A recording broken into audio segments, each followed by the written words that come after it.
Hoje o papo é sobre algo que, olha, tá dando o que falar na paleontologia.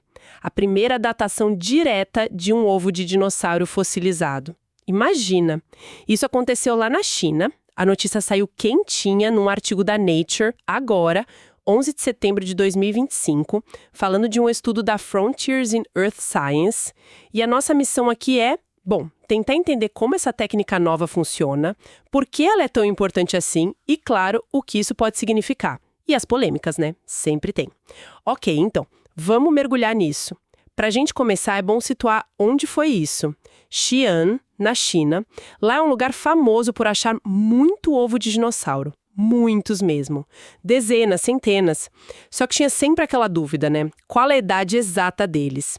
E datar fóssil com precisão, nossa, sempre foi um desafio enorme na paleontologia, certo? Exato. É um dos grandes quebra-cabeças mesmo. Tradicionalmente, os paleontólogos datam os ovos de forma indireta. Indireta como? Olhando as rochas em volta. Isso. A gente data as camadas de rocha vulcânica, tipo basalto, ou cinza vulcânica, que estão acima ou abaixo de onde o fóssil foi achado. Usamos métodos como argônio-argônio ou mesmo urânio-chumbo, mas na rocha, não no fóssil.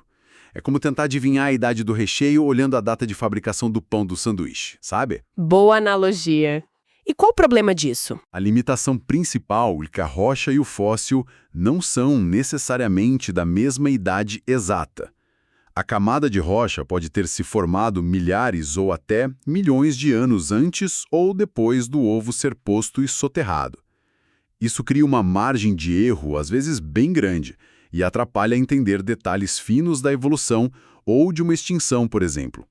Em lugares como Xi'an, com muitos ovos, mas talvez pouca rocha vulcânica ideal por perto, aí complica mais ainda. E aí é que essa nova pesquisa entra, né, como um divisor de águas. Cientistas lá da China conseguiram, pela primeira vez, calcular a idade diretamente de um desses ovos de Xi'an. Pegaram um ovo específico, de um ninho com, 28 ovos.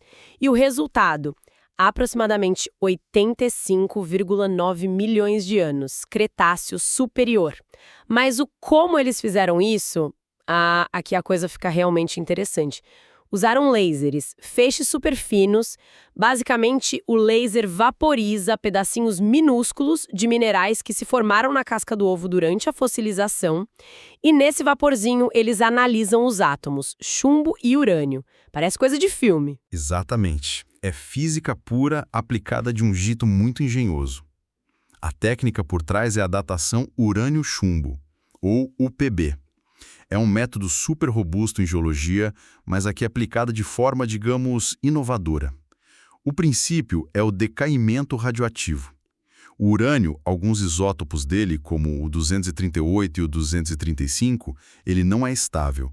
Com o tempo, muito tempo, ele se transforma naturalmente em chumbo estável.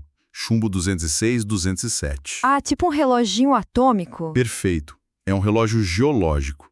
A taxa dessa transformação, a velocidade com que o urânio vira chumbo, é constante e a gente conhece com muita precisão. Pensa numa ampulheta. Urânio é areia em cima. Chumbo é areia que já caiu. A velocidade da queda é a constante de decaimento. Quando o mineral se forma, tipo esses na casca do ovo fossilizado, ele pode incorporar urânio, mas quase nada de chumbo inicial. O relógio começa a contar ali. Entendi. Então, medindo quanto urânio ainda tem e quanto chumbo já se formou. Isso. Medindo essa proporção nos minerais da casca, a gente calcula quanto tempo passou desde que eles se formaram, e isso data a fossilização do ovo. O laser é legal porque permite fazer isso in situ, direto em pontos minúsculos do fóssil, sem destruir muita coisa. O Xin Cheng, que é coautor do estudo, lá da Academia Chinesa de Ciências, ele ressaltou isso. Ele disse que, pelo que sabem, é a primeira vez que se relata idades isotópicas in situ para casca de ovos de dinossauro na China e talvez no mundo. É bom lembrar que datação UPB não é nova para fósseis, já usaram em ossos, dentes e, claro, em rochas. Mas aplicar direto na casca do ovo, que é mais delicada, quimicamente talvez mais complexa, essa é a grande novidade. Nossa, o potencial disso é imenso. Se essa técnica pegar mesmo, se pudesse ser usada em mais fósseis, a gente poderia reescrever partes da pré-história, não finalmente ter datas precisas para fósseis que hoje a gente só estima. Que perguntas isso poderia responder? As ramificações são enormes, sim. O Guntupalli Prasad, um paleontólogo indiano consultado pela Nature, ele está bem otimista. Ele falou que essa datação direta pode tirar muitas incertezas que hoje limitam a gente. O fascinante é pensar no concreto, né? Tipo, debate sobre a diversidade dos dinos antes do asteroide. Eles estavam diminuindo devagarinho ou estavam bombando até o fim? Datas precisas ajudariam muito nisso. Verdade. Ou então entender migrações, datar fósseis isolados em lugares inesperados, traçar rotas com mais segurança e até coisas sobre o desenvolvimento deles. Imagina datar ninhos diferentes da mesma espécie para ver se mudou o tamanho do ovo, a estrutura do ninho, ao longo de milhares de anos. E no quadro geral, datas melhores ajudam a calibrar os relógios moleculares, que estimam quando as linhagens se separaram. Refina tudo. Evolução, extinção. É realmente empolgante, mas ciência é ciência, né? Sempre tem um outro lado.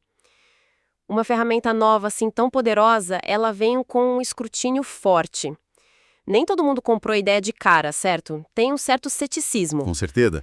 E esse ceticismo é super saudável. É o que faz a ciência avançar.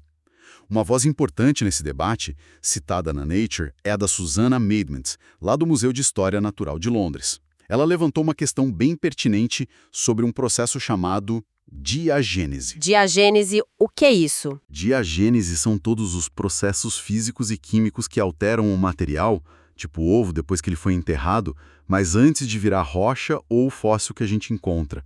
Pense em água subterrânea passando, mudanças de pressão, temperatura, reações químicas, tudo isso.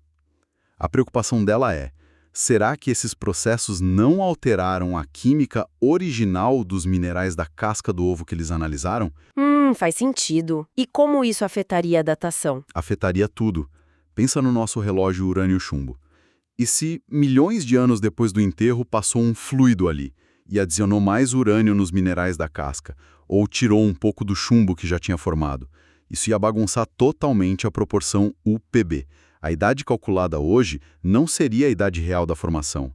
Seria como tentar ver a hora num relógio que ficou enterrado 85 milhões de anos, sem saber se alguém mexeu nos ponteiros ou se entrou água e enferrujou tudo lá dentro, sabe? Nossa! A questão-chave é: o sistema ficou fechado, nada entrou, nada saiu quimicamente durante todo esse tempo geológico. É uma pergunta difícil de responder com 100% de certeza. Que complicado. Uma contaminaçãozinha química talvez milhões de anos depois e a data vai para o espaço. Faz todo sentido a preocupação. E os autores do estudo, o que eles dizem sobre isso? É um ponto crítico, eles sabem. No artigo deles, eles contra-argumentam. Primeiro, eles dizem que estudos geológicos anteriores na região de Xi'an indicam que não teve vulcanismo ou atividade hidrotermal forte ali naquela época que pudesse ter perturbado os fósseis depois de enterrados. Segundo, eles batem na tecla da preservação. As cascas que eles analisaram estavam muito bem preservadas, sem deformação, sem recristalização forte. E para eles, isso sugere que a alteração diagenética foi mínima, não afetou os isótopos de forma significativa. Então eles se baseiam na qualidade da preservação para dizer que o relógio não foi alterado? É uma linha de argumentação comum em geocronologia, sim. Se a amostra aparece intacta no microscópio, assume-se que quimicamente também está. Mas olha, os próprios autores admitem que precisa de mais estudo. Eles reconhecem a necessidade de validar os resultados, dizem que vão fazer mais análises, talvez em outros minerais da mesma casca, comparar com outras técnicas. Isso mostra o processo científico funcionando, né? Apresenta algo novo, defende, mas reconhece que precisa de mais teste, de mais gente tentando replicar. Entendi. Então, resumindo a história toda, o que a gente tem? Por um lado, uma técnica super nova, promissora, usando lasers para datação urânio-chumbo, direto na casca de um ovo de dinossauro. Primeira vez. Conseguiram uma idade bem precisa, 85,9 milhões de anos. E um otimismo enorme sobre o que isso pode fazer pela paleontologia.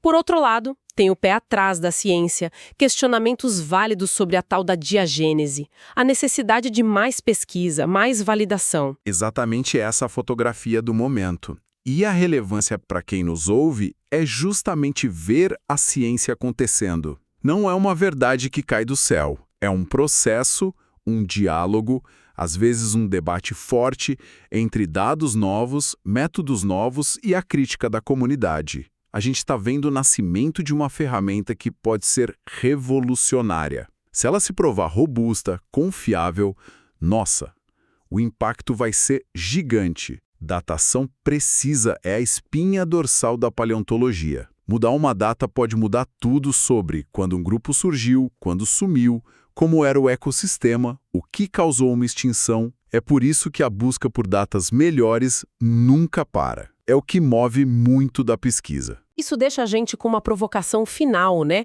Uma coisa para pensar.